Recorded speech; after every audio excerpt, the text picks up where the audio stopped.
YouTube, and welcome to another episode of the Albino Rhino Beer Review.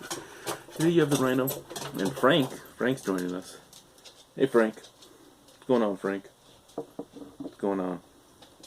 Oh, you're a good boy, yeah. Anyway, today the Rhino and Frank will be looking at a beer from Burdock. Well, actually you won't be looking at it, it's just going to be me.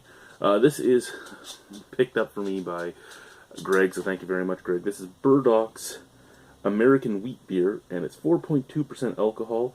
It was bottled on August of 2015, so it's going on 3 months. Well, this would be 3 months now. It doesn't look like it's filled as high as 500s normally are, but that's okay. And it's crystal clear, basically. But most American wheats are filtered, that I've had at least.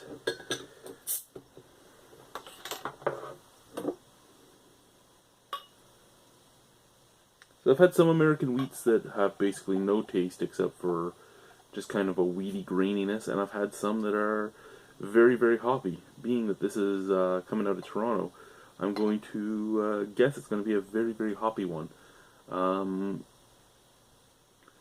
Stereo Vision from Flying Monkeys is probably the most widely available one here in Ontario.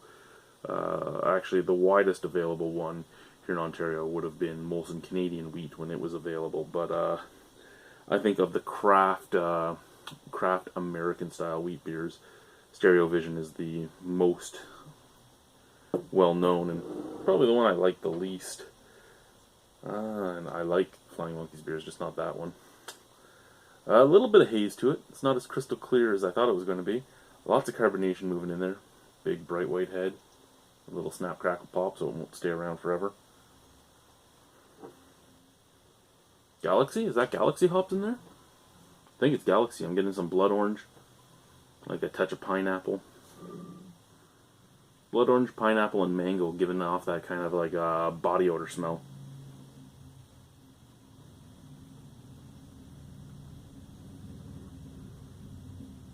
Blood orange, pineapple, mango, and a touch of pine. That's what I'm getting. Nothing else. Nothing else. Let's try the beer. Cheers.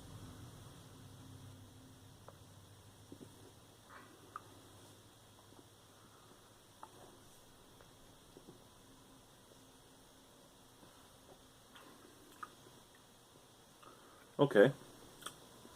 So, very light-bodied. Much lighter-bodied even than I would expect a regular lager to be. That's okay. Perfectly fine with me.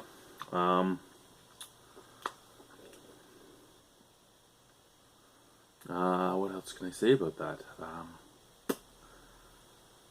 Weird, grainy dryness right in the middle. A little bit of piney bitterness. And a slight touch of mango and a slight touch of almost clementine, so not quite as sweet as an orange, but still that orange flavor. Really, that's what I'm getting, like a clementine, a mango, pine, very piney, and very, very dry up at the forefront. Resiny finish to a piney, resiny finish that I'm not a huge fan of, but it is what it is. All in all, it's not a bad beer, it's just not a beer I enjoy. So I've had, this will be my fourth beer from them. I've really liked two of them. I thought one was meh at best, and I'm probably going to put this in the meh at best as well. I mean, I could drink it, I just don't really want to.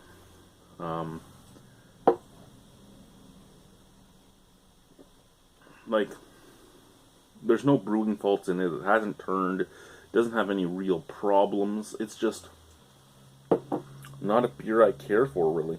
A little too bitter on the back end for me. I like, if it's going to be a bitter back end, I want it to be a well-balanced beer. First off, to be really sweet and then go bitter. Or be really fruity and then go bitter. I'm not really at the really anything other than bitter. And it's not that it's really bitter, because that kind of just sounds weird to say it's really. It isn't really bitter. It's just bitter, and it's more bitter than it has of any other flavor. I'm going to give it a 5.75 out of 10. It's just not my thing. It's not a bad beer. It's not a bad beer. Drink it. Go out and try it. You might like it. For what I've heard as the description of an American wheat, this actually hits it fairly well. It's a fairly hoppy wheat beer. It's just not for me. Thank you guys for watching.